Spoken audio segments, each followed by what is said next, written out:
আবহাওয়া দিদিমণি পিয়ালি মুন্ডা কথাটা শুনতে খুব খটোমটো লাগলেও এটাই কিন্তু বাস্তব ঘটনা।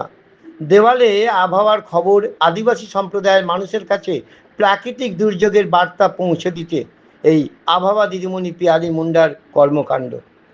টিভি, রেডিও কিংবা মোবাইলে নয়, গ্রামের ৬টি বাড়ির দেওয়ালের সামনে দাঁড়ালেই আবহাওয়ার সংবাদ পড়া যায়।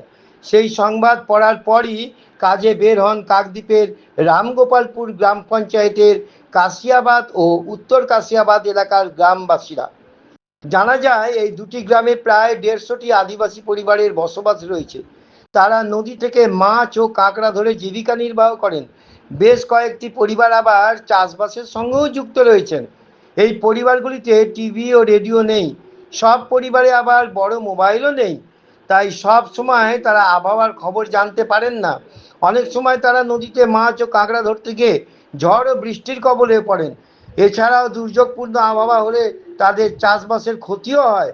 সে কারণে গ্রামের জনা পাঁচেক যুবক যুবতী দীর্ঘ প্রায় ৩ বছর ধরে এই দুটি গ্রামের ৬টি বাড়ির দেওয়ালে আবহাওয়ার বিভিন্ন তথ্য লিখে দিতে চান।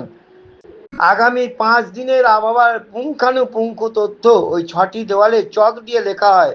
এমনকি আবহাওয়া অনুযায়ী কৃষি পরামর্শও লেখা থাকে। এ বিষয়ে কাশিয়াবাদের মুন্ডাপাড়ার বাসিন্দা যমুনা মুন্ডা ওই ৬টি বাড়ির দেওয়াল গ্রামবাসীদের কাছে আবহাওয়ার কেন্দ্র হয়ে উঠেছে।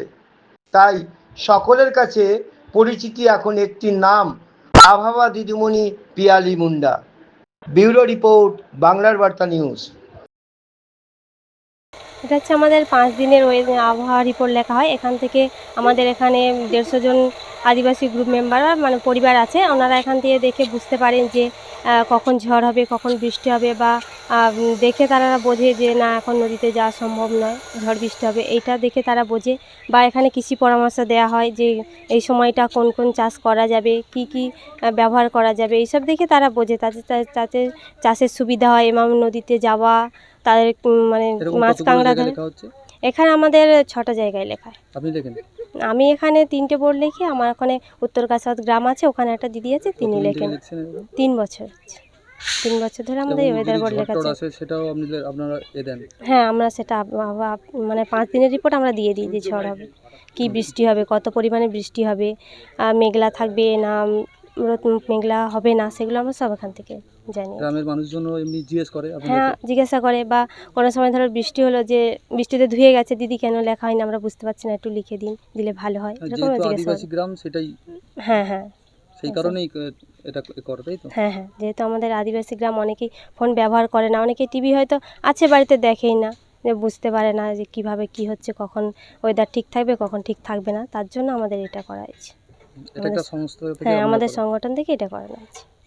এখানে লেখা হচ্ছে কোনো মানে বৃষ্টি ঝড় ঝাপটা হলে এখানে লেখা হয়, মানে ওরা জানতে পারে বলে দিলে এখানে লেখা হয়।